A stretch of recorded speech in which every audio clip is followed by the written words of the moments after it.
The phone call that changed everything just happened. After 3.5 years of death and destruction, one man picked up the phone and did what they said was impossible. And of course, the war profiteers are panicking. The forever war crowd is in meltdown mode. European leaders who got rich off the chaos are suddenly singing a very different tune. What President Trump has just accomplished in a matter of days has the entire military-industrial complex reeling. The meetings are set, though. The players are at the table, and the bloodshed that's claimed hundreds of thousands of lives might finally be coming to an end. But the swamp media doesn't want you to know all the details, but we'll give them to you. So stay locked in. And if you're getting close to retirement or just thinking ahead, you've probably done a solid job of saving, but here's something most people don't consider. How much of that money is just sitting in cash? Well, it might feel safe, but holding too much cash guarantees only one thing. You are losing purchasing power. Inflation eats away at it, and the dollar's value keeps slipping. And that's why more people are looking at real assets like physical gold and silver to protect their savings. And Noble Gold Investments makes it easy. Buy gold or silver and store it securely with them, or take it on delivery. Visit nextnewsgold.com or call that number on the screen, 877-646-5347. Tell Colin that I said hello.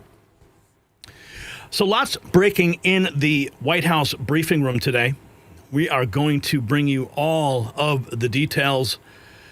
And I just got to say, when Caroline Leavitt steps up to that podium is such a change from when we saw Raggedy Ann or Karine Jean-Pierre.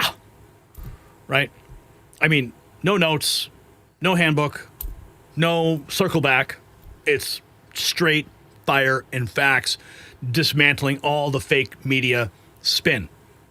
I mean, I've been there. I've seen it happen in real time. I've seen her take questions, the same question from 5 different mainstream media reporters who all just want their soundbite they can play ad nauseum on their evening news programs. That's how the mainstream media works. But she does a wonderful job of dismantling it. And let's hear what she's talking about now with respect to what President Trump has just accomplished over the last couple of days. Listen. What we've witnessed President Trump accomplish over the last few days has been nothing short of remarkable. We are now 3.5 years into the war between Russia and Ukraine, a brutal conflict that has claimed hundreds of thousands of Russian and Ukrainian lives and cost trillions of dollars. The weakness and incompetence of Joe Biden foolishly allowed the killing to start in the first place. Until President Trump returned to office in January, the bloody and broken Biden status quo was to endlessly force American taxpayers to fund Ukraine no matter the cost, no matter how long it takes, and no matter how many lives were lost. There is no denying that Biden's America Last foreign policy moved the world further away from peace. President Trump rejected that failed approach and instead, over the last 7 months, has relentlessly pursued peace throughout his second term. And thanks to President Trump's efforts, we finally have movement after years of deadly gridlock. On Friday, as you all know, many of you were there, President Trump hosted Russian President Vladimir Putin in Anchorage, Alaska, for a bilateral meeting. This was the first time President Putin has been to the United States since 2015, and the first time he has met with an American president in years. President Putin publicly confirmed what President Trump has said all along. The war between Russia and Ukraine never would have started in the first place if President Trump were in office. This was always obvious to any person with a shred of common sense. Just look at what took place during the last 4 administrations. Under George W. Bush, Russia invaded Georgia. Under Barack Obama, Russia took Crimea. Under Joe Biden, Russia invaded Ukraine. But under President Trump, Russia did not invade nor take anything. President Trump is the only president this century, Republican or Democrat, who has held Russia in check. That picture right there. That picture right there. Look at him, pointing right at Putin's chest. That picture is history. I remember when the White House published it. Absolutely amazing photograph. Black and white. It tells the whole story right there. Who's the freaking boss now, right? Yeah, Joe Biden could never pull that off, ever. And ensured peace in Europe. That's because Russia has always greatly respected President Trump and his peace through strength foreign policy approach. But overall, the bilateral talks in Alaska were very productive, and multiple key points were agreed to between the two leaders that truly opened up the door for Phase 2 discussions, which took place yesterday here at the White House. within 48 hours of that meeting in Anchorage, I may add. As you all know, there were many European leaders here, as well as Ukrainian President Zelensky. They all traveled here to meet with President Trump to maintain the momentum and work toward a lasting peace. Across the board, every leader credited President Trump for his decisive leadership that has reignited the dialogue in hopes of finally bringing this war to a peaceful conclusion. Two quotes in particular capture the progress that was made and the optimism moving forward. Finnish President Alexander Stubb said, "I think in the past 2 weeks, we've probably had more progress in ending this war than we have had in the past 3.5 years. Again, that is the president of Finland, a country that shares a border with Russia. That's what we call the President Trump effect. NATO Secretary General Mark Rutte also summed it up well.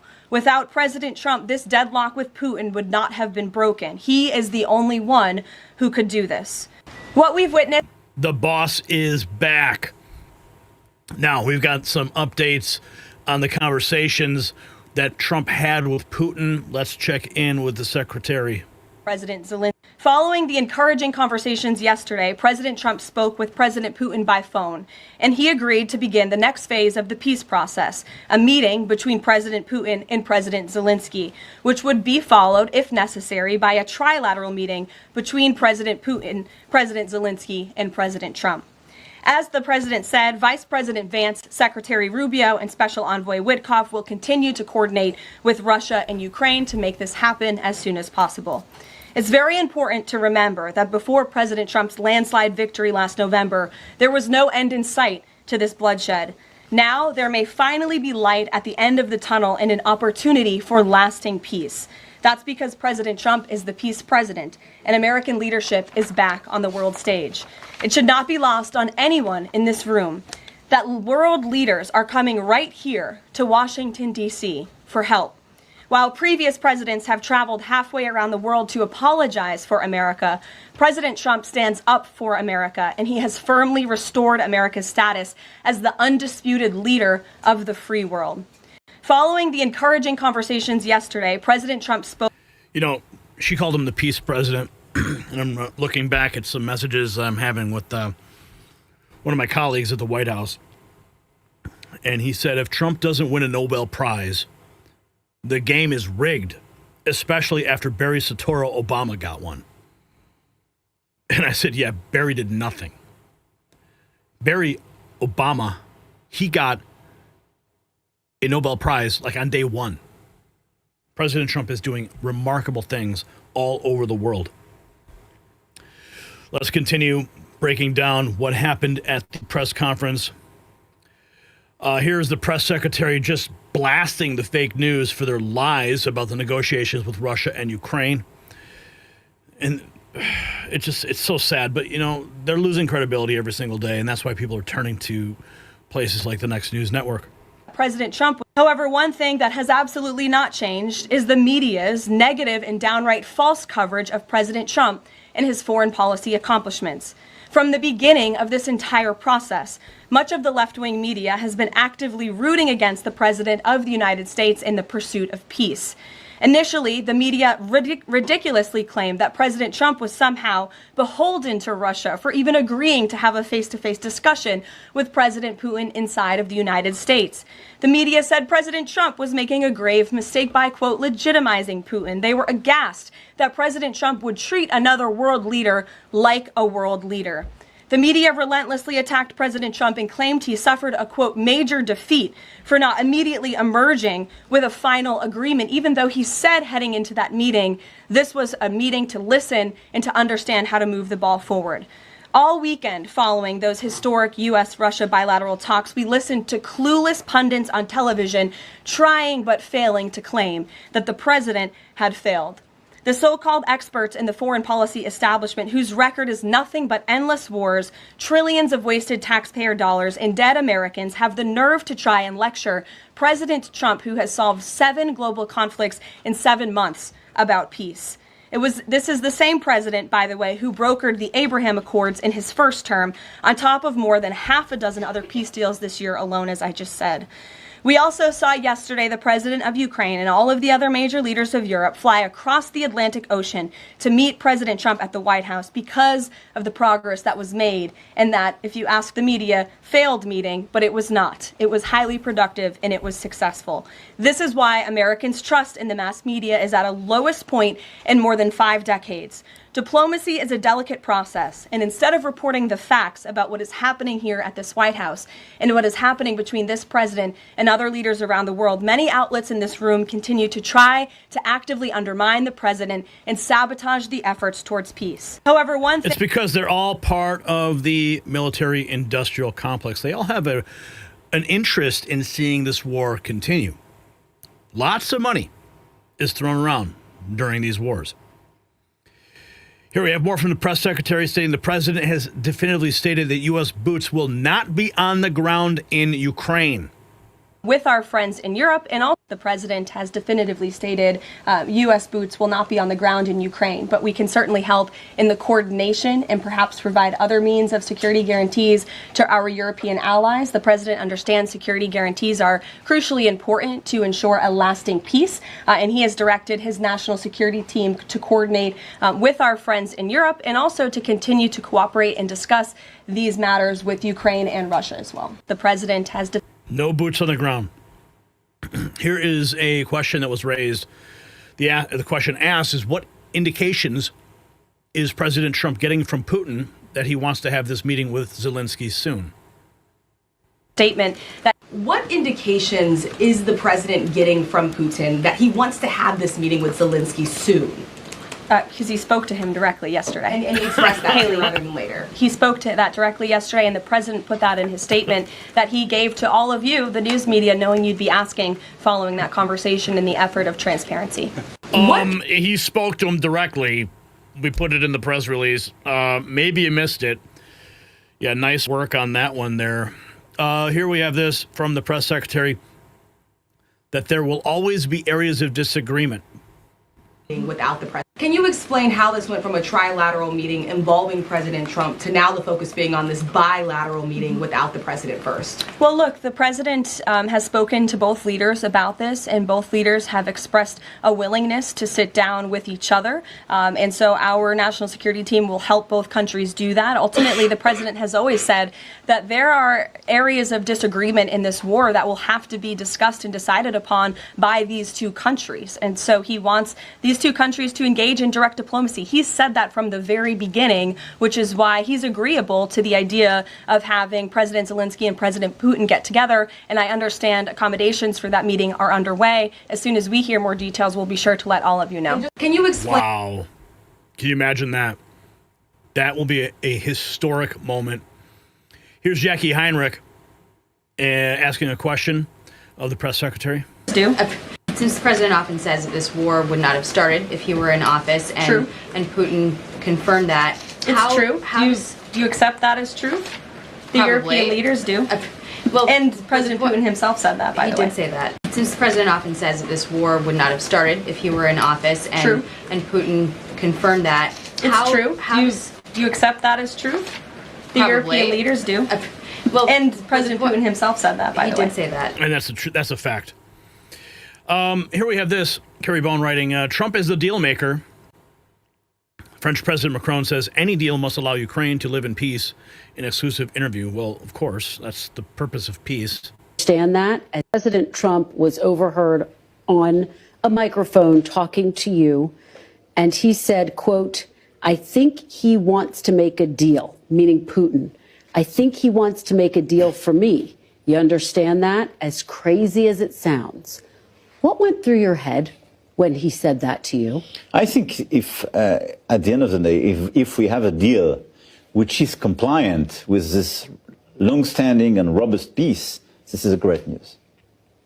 And your president, indeed, is very confident about the capacity he has to get this deal done, which is a good news for all of us, and can break this, I would say, this daily killings, which are the responsibility of of the Russian aggressor. So I think it's a great news. My point, and this is why we've worked so hard during the past few months, and we need this convergence, is to be sure that this deal is not detrimental to Ukraine and Europe. And all of us, we want a deal and we want a peace deal. But we want to make sure that this peace, and so this deal, will be something which will allow the Ukrainians to recover the country and live in peace, to be sure the day after this peace deal that they will have sufficient deterrence power not to be attacked again, and to be sure for the Europeans that they will live in peace and security. President Trump was overheard. Seems like those are pretty standard protocols for a peace deal. Ambassador Nathan Sales going on Fox News talking about Trump's geopolitical chessboard. And again, the ball is now in Putin's court. President Trump has arranged the geopolitical chessboard in a way that makes peace possible. And again, that means a durable, sustainable peace where Russia doesn't try again. The ball is... And what is going to be the deterrent? That's what everybody's asking. Here we have more. Rapid Response 47. This is 100% restoration of American leadership. Before. And this is the one. Oh, we can't play that because it's Newsmax. Newsmax doesn't allow us to use their clips, even though I contacted them. I'm like, hey, Chris, over there, can we use your clips? No, you have to license them. Actually, it's called fair use, buddy. Anyway, but I digress. Let's go to Fox News that actually believes in fair use. And this is a clip that was published to Rapid Response. One of the gentlemen, he said, well, let's meet another month or two. I said, a month or two, you're going to have another 40,000 people dead. And one of the things... This is President Trump on Fox News.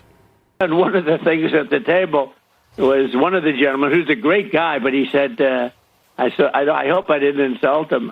He said, well, let's meet in another month or two, and let's see if we can start, making some... I said, a month or two? You're going to have another 40,000 people dead in a month or two. You have to do it tonight.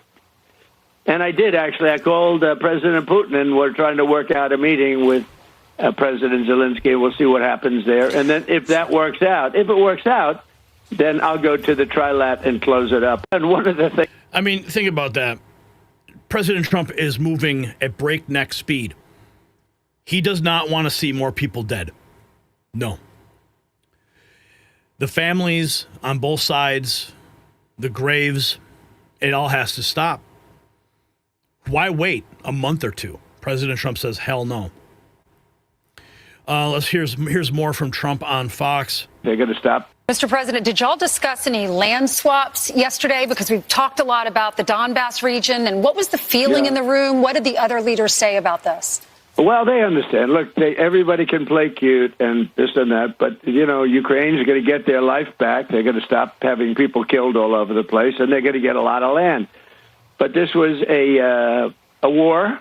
And Russia is a powerful military nation, whether people like it or not. It's a powerful nation. It's a much bigger nation. It's not a war that should have been started. You don't do that. You don't take on a nation that's 10 times your size. And, military experts look, if it wasn't for the greatest military equipment, we make the greatest military equipment in the world.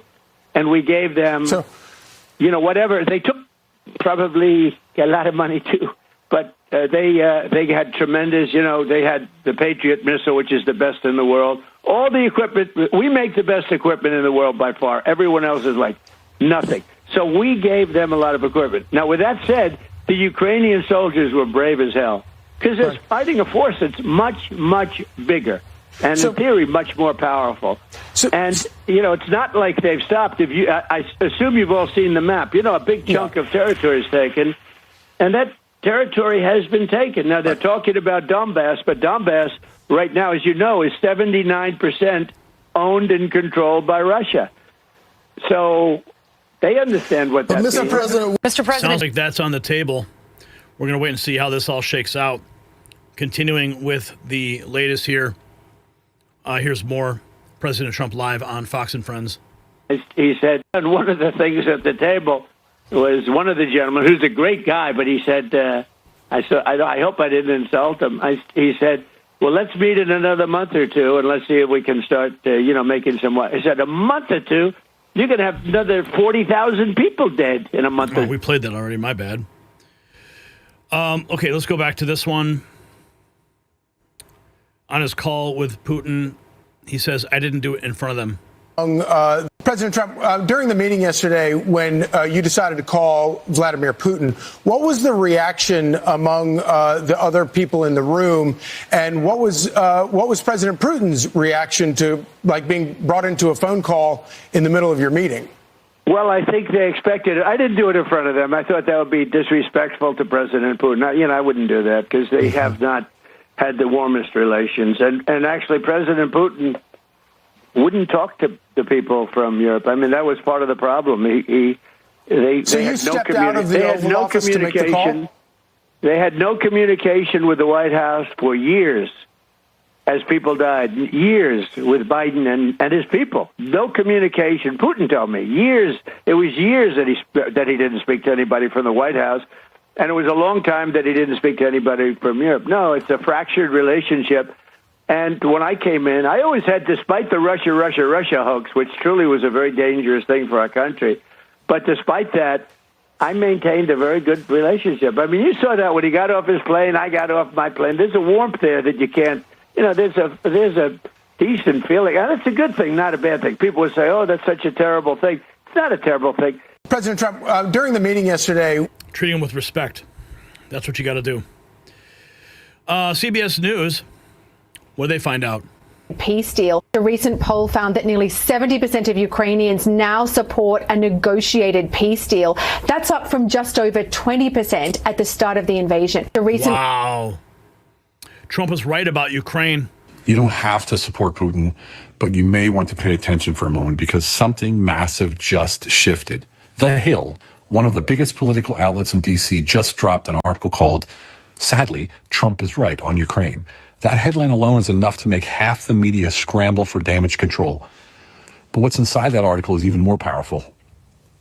They admit that the war in Ukraine wasn't unprovoked, that it was Ukrainian right-wing militants who ignited the conflict back in 2014, long before Russia took Crimea, that Zelensky, far from being a hero of peace, rejected multiple peace agreements, pushed for NATO military involvement, and amped up aggression in the Donbass region. He banned opposition parties, shut down the media outlets, and then begged for more weapons to defend democracy. In the West, they didn't just let it happen. They funded it. They armed it. And they sold you a one-sided story on every major network day and night for years. They told you this war started in 2022, that Russia attacked unprovoked, that Zelensky was the last man standing between freedom and tyranny. That was a script. And if you questioned it, you were labeled a traitor, a Putin puppet, or even worse. But now, even the Hill is admitting it's not that simple. And here's what they're not saying out loud. Trump said all this years ago. He said NATO expansion was reckless. He said West was playing games in Ukraine. He said we were headed for a war we didn't need. And now the same media that mocked him is quietly backpedaling. So why now? Because the narrative is cracking, because independent journalists, alternative media, and everyday people like us kept pushing for the truth. Because mainstream media knows people are waking up. The same people who lied to us in Iraq and Afghanistan have been lying about Ukraine, and now they're getting caught. So no, I'm not a pro-Russia. I'm not a pro-Zelensky person. I'm pro-truth, pro-reality, and pro-peace. And here's the thing. You don't have to pick a side to see what's going on. You just need to pause, zoom out, and do a little bit of digging, because once you step outside the media filter, the picture changes. You start to see how much we've been manipulated, not just into war, but into turning on each other. The elites thrive on distraction, on outrage, on fear. But now? So before you start replying with hateful words, take a moment. You have the chance to think for yourself. Question why you're so angry, and look at what is being presented in front of you. I challenge you to do it. Not for Trump, not for Putin, not for a flag. Yeah, that guy's got it. He's on point right there. The media just manufactures so much division in this country, and it's...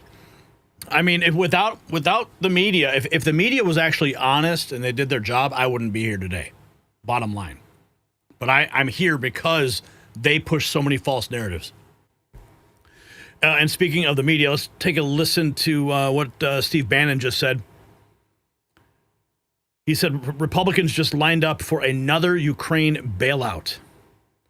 Are you kidding me? You do not. We'll tell you one of the big things they talked about today, Republicans getting on board. I reported the other day it was $36 billion. It's $54 billion. Another bailout of Ukraine, $54 billion arms package plus money. So they pay their teachers and they pay their public health workers and they pay the pensions. You got a big old nice pension. You sitting on a fat pension? How's that Social Security check look? Is that a big old fat pension that you got coming to you? Yeah, hey, folks under 30 years old, you got that big pension you're looking out there in your golden years to have? No, you do not. Yet we're paying pensions for the guys in Ukraine. And now they're talking about a $54 billion. We're going to get all over that in the next couple of days. Trust me, we'll man up on that one. Make sure we blow that thing up like we blew up Mitch McConnell and took Mitch McConnell down on this last massive Ukraine package. It's absolutely sick. If you look at the economic numbers, they're good. They're not great yet. One of the reasons is massive federal spending. The way you get control of massive federal spending, let me think. Hang on. Wait for it. Oh, the defense budget. We can't be the world's policeman and pay for it, right? It's bad enough being the world's policeman, but they ain't paying the cop. The cop's paying for the privilege of being the world's policeman. It doesn't wash anymore. We don't have that flexibility. We'll tell you one of the big things they talk. Wow. Another bailout for Ukraine? How about not? Erin Burnett fails miserably as she repeatedly tries to get Finland's President Stubb to speak out of line or say something negative about President Trump. This is why you hate the media. This is why you hate the media. And this is why CNN, the ratings are in the garbage. People watch the Home and Garden channel, more than they watch CNN. This was one of these meetings where we kind of took, 3 steps forward rather than any backwards. Do you know what Trump said to Putin on the phone? I mean, what were the specifics that he put out there? Well, I mean, President Trump then, after the call, we agreed to meet in the Oval Office, and we had a very thorough briefing by him of the conversation. But obviously, in diplomacy, what happens in the Oval Office stays in the Oval Office when the media is not in there. Well, that isn't always true, but I appreciate that you are taking the high road and doing the right thing. I don't mean to laugh about it, but in this context, you're talking about he gets on the phone with Putin, then you all go into the Oval Office. There was a moment where I believe Trump was talking to your colleague Keir Starmer, and he said something that was caught on a hot mic. He was talking about Putin. Let me play it for you, Mr. President. I think he wants to make a deal for me. You understand that? As crazy as it sounds. So you have told, I know in the past, Mr. President, Trump that no one can trust Putin, right? You have the longest land border in Europe with Russia. And you have a lot of troops that are on that border, as you've told me. And that's because of Russia, right? To state the obvious. What is your response when Trump says something, even at this point, that he believes that Putin will make a deal for him, because of him? Well, I mean, I've been involved in peace mediation before, and I think that President Trump is genuinely trying to bring this war to an end, and we're all working in that direction. But of course, we are dealing with President Putin, and we do have to understand that his, basic strategic aims have not changed. This was one of his strategic aims have not changed. Here's more Laura Ingraham. Peace is closer today than it was yesterday. Amen. Today was a good day. Today's a good day for... Talking with Nathan Sales, former counterterrorism coordinator. Today was a good day. Today's a good day for peace. We're closer to peace today than we were yesterday. And, I think since the summit in Alaska last week, we heard a lot of pearl clutching and hand-wringing that President Trump was going to sell Ukraine out, that he was going to capitulate and give Putin everything he wanted. That is emphatically not what we heard from the president today. And don't take my word for it. Look at how the European leaders, look how President Zelensky himself has responded to today's talks. President Zelensky is telling the Ukrainian people this is the best meeting he's ever had with President Trump. So we're on a path towards a realistic and durable and sustainable peace. And what that means is once the fighting stops, it doesn't start again. We put in place mechanisms that will deter Russia from ever trying to attack Ukraine again, or even worse, trying to pick a fight with NATO. That has to be preeminent in everybody's mind. If we really mean peace, if we're really committed to peace, that means a durable peace, not just a break in the action that Putin can use to rearm and take another crack at Ukraine. Today. If you got value from this report, tap subscribe. My final thought is next. Now, this is not just about ending a war. It's about exposing the lie that has cost us trillions and lives. For 3.5 years, the establishment told you peace was impossible. This negotiation meant surrender. They demanded endless weapons shipments, while your grocery bills doubled and your gas tank emptied. Trump just proved everyone wrong. One phone call to Putin. One demand for immediate action. No more delays while another 40,000 die.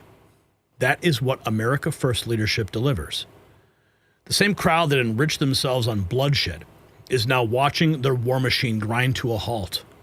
So here's my question.